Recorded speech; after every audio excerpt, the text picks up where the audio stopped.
A suspect shot by police yesterday is dead tonight. The man was one of two suspects shot after they allegedly attacked officers with knives. The police officers were responding to reports of a housebreaking on Coxway off East Street South. The 32-year-old man who died today was a resident of Flamingo Gardens. The other suspect is listed in serious condition in hospital. Police say they've recaptured escaped prisoner Frederick Green, a.k.a. Frederick Neely. CDU and DEU officers arrested him today on Fire Trail Road, also recovering a shotgun and ammunition. Green was on remand for armed robbery and escaped from the Princess Margaret Hospital back in February while he was receiving treatment there. 22-year-old Berkeley Fowler of Coral Harbor Close was arraigned in the magistrate's court today for the murder of Edgar Carey. Carey's badly decomposed body was found dressed in blue pants and a t-shirt on a track road off the airport road last week. He was recorded as the country's 41st murder of this year. Fowler was not required to enter a plea, and a voluntary bill of indictment is scheduled to be filed. A local attorney, meantime, was hauled before the courts this afternoon. 42-year-old Sonia Surratt was arraigned before Magistrate Carolee de Bethel on one count of stealing by way of service between February 23, 2010 and the 3rd of February of this year. According to court dockets, Surratt, while in New Providence, allegedly stole $9,558.29, which was vested to her as a trustee on behalf of another. When asked by Magistrate Carolee de Bethel whether or not she would like to have her case tried in the Magistrate or Supreme Court, Surratt selected the Supreme Court. The prosecution did not object to bail. Magistrate Bethel granted Surratt bail in the sum of $10,000 with two sureties. She's due back in court on May 16th at 10 a.m. For the last 10 years, V. Alfred Gray has been representing the Mayaguana, Inagua, Crooked Island, Acklins, and Long Key District in the House of Assembly on the Progressive Liberal Party ticket. As a guest on the ZNS talk show Immediate Response, Mr. Gray offered an explanation on why he didn't spend all of the $100,000 allocated to him by the government on his constituency. Mr. Gray says he had every intention to do so, but there was something standing in his way. After the first tranche, I sought to spend the second $100,000 in Crooked Island. Mr. Nico Grant, the Honorable Nico Grant, the Minister of Works, refused to allow me to spend the second $100,000 in Crooked Island. Why? Because he thought he would only approve that if I were to complete the Acklins Community Center. What were the rules of the $100,000? What happened was, is it at your discretion?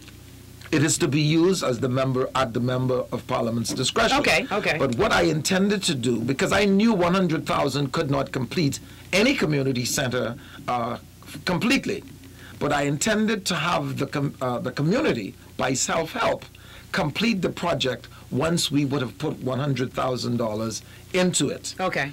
He refused to allow me to do that. First-time candidate for the Progressive Liberal Party, Cleola Hamilton, says the residents of South Beach have been neglected by the Free National Movement over the last 5 years. She's promising better representation in her 15-page plan. They want an after-school program for their children. They want that happening, and they want that happening fast. So we have already started. You know, you don't need the government to start that. We started that already. There is a school, the Bahamas Academy, in the back of Marshall Road. They don't have, people just run across there now. It's a new area. So we need to now put some stop bumps prior to that school. We need to put some bumps after that school, and we need to put some pedestrian crossing in that area. We have our elderly and disabled in South Beach who... There is a young lady named Kalisa. Kalisa is a disabled lady. She helped me put together the plan for the disabled. DNA candidate for Mangrove Key and South Andros, Wade Forbes Ferguson, and candidate for North Andros and the Berry Islands, Randy Butler, say Androsians have had no real opportunities realized by successive governments. They say neglect of physical infrastructure, whether airports, harbors, roads, administrative buildings, lack of technology, or insufficient teachers, all represent the neglect of the people. Both candidates are calling on residents to stop playing the blame game while continuing to contribute to the inefficiencies of successive governments. If real change and progress is to be realized, they're encouraging Bahamians to support the DNA. A guest on the ZNS talk show Immediate Response, hosted by Christina Thompson, Mr. Butler spoke out against the buying and selling of votes. As a politician, you ask him for $300. More than likely, you don't have $300 to give 2,600 people. Not that 2,600 people is asking. But I say, think about this. When the politician get that $300 from whomever to give to you, who need that, what has he just created? You got a crooked politician and you got a crooked voter. I say crooked voter because you're willing to sell your vote. And I said, if you could buy it and he could buy it from you, then what's he going to do? He's going to be somebody that goes to Parliament. Somebody will buy him too. Now, at the end of the day, you get 6 cents a day. And the same people you complain about continue to do the things and be a part of it. You have to take responsibility. Meantime, Forbes Ferguson says the cost of living is too high, and it's a problem he feels is being driven by high energy costs. His solution, the implementation of biomass. Biomass simply means that they grow a product to generate, to feed the motors that produce electricity. And because of doing that, it's what you call green electricity. They don't have to depend on fossil fuel. The gentleman told me in Spain, their competitors who was depending on diesel fuel, they were producing 1 kilowatt hour at 27 cents. Because of the type of electrification that they are doing, they were producing that same kilowatt hour at 4 cents.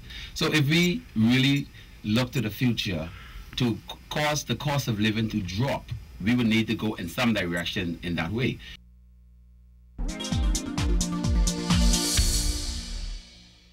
Welcome to tonight's edition of the Business Beat, sponsored by Royal Fidelity. Good evening, Bahamas. I'm Altaviz Munnings. Let's take a look at what's making business news today. Tourism Director General David Johnson said that Copa Airlines' performance is still holding strong. Johnson told the local daily that through the months of March and April, it was averaging load factors in the 80% and above. Mr. Johnson also said tourism officials were set to meet with Copa Airlines later this month to discuss the way forward. BTC took its Neighborhood Connection program to Old By Cat Island this past weekend, where hundreds of Cat Islanders were treated to a street party while browsing the latest technology and services from BTC and being among the first to sign up for high-speed internet service. Cat Island is among the first to experience BTC's more than $55 million next-generation network. In international business, Greece has had its government debt rating raised out of default by credit rating agency Standard & Poor's. The company upgraded the crisis-hit nation to CCC from selective default after the country completed the biggest debt restructuring in history earlier this year. Remember, you can send us an email or join us on www.znsbahamas.com or become our friend on ZNS's official Facebook page. And that will end tonight's edition of the Business Beat, sponsored by Royal Fidelity. I'm Altaviz Munnings. Thanks so much for watching.